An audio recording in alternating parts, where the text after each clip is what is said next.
How to create Bigo Live app account.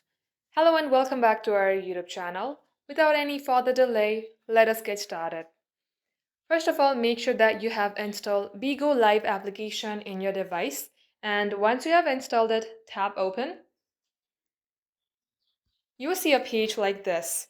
And at this page, you can either create an account using your Facebook, Google account, Twitter, or your Apple. So let's go ahead and choose any of these options.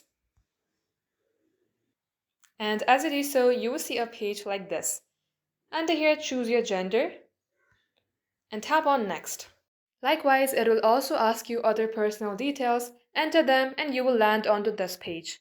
And if you tap on Me section on your bottom right, you will be able to see your username and your Bigo Live ID. And that is how you can do it. Thank you for watching the video till the very end. If it had helped you in any ways, then do like and subscribe.